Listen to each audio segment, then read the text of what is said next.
Hello students, welcome to easy math for JEE. I am Ujjwal Kaushik, your friend. जो भी students IIT JEE की preparation कर रहे हैं उनके लिए हमारा चैनल बहुत यूजफुल है।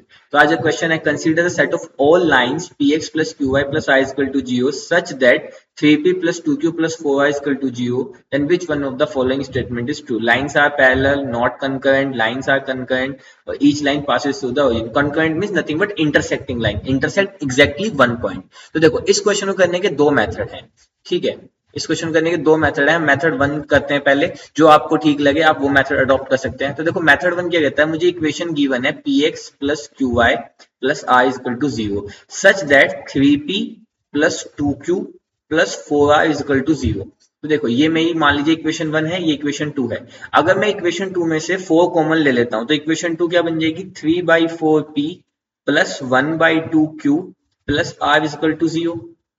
ये बन गई मेरी इक्वेशन थ्री। अब देखो, इक्वेशन वन एंड थ्री से by equation one and three, तो यहाँ पे देखो, यहाँ पे p की value p x plus q y plus r था, हमने सेम इसको 3/4p plus 1/2q plus r की फॉर्म में बना दिया। मतलब हमने इन्हें फॉर्म में, इस फॉर्म में कन्वर्ट कर दिया। तो यहाँ से x की वैल्यू कितनी आई, 3/4, और y की वैल्यू कितनी आई, 1/2।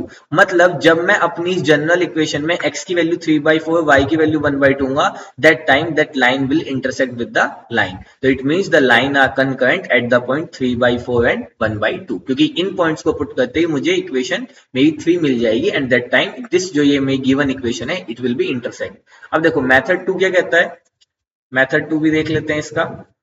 देखो, मेथड टू कहता है कि हमें इक्वेशन गिवन है p x plus q y plus r equal to zero, और दूसरी गिवन है 3p plus 2q plus 4r equal to zero. अब हमें पता है, जो इक्वेशन ऑफ लाइन में हम सोल्व करते हैं ए वन अपॉन की ए वन अपॉन, जैसे मैं लिख के बताता हूँ, a1x plus b1y plus c1 equal to zero, और a2x plus b2y plus c2 equal to zero. तो लाइंस आर पैरेलल कंकरेंट, उनके लिए हम निकालते थे ना, a1 upon a2 is equal to b1 upon b2 is equal to c1 upon c2। तो parallel line हो जाएंगी। ठीक है, अगर ये इसके इक्वल नहीं है तो यूनिक लाइन आ जाएगी, और अगर तीनों इक्वल नहीं है तो नॉट इंटरसेक्टिंग लाइन हो जाएगी। तो बस यहीं से देखो, तो यहाँ से मेरे पास आ जाएगा x/3। यहाँ पे जो मुझे इक्वेशन गिवन है ना, वो वेरिएबल p q r है, तो मतलब यही मेरे a b c है। तो यानी कि रिमेनिंग कोफिशिएंट क्या हुआ, x/3 इज इक्वल टू यहाँ से कितना आ गया, y/2, this is equal to यहाँ से कितना आ गया, 1/4। ठीक है, अब मैं यहाँ से x की वैल्यू निकालना चाहूँ तो x की वैल्यू कितनी आ जाएगी, पहले इसको सोल्व करेंगे, 3/4, और y की वैल्यू कितनी आ जाएगी, 2/4, यानी कि 1/2।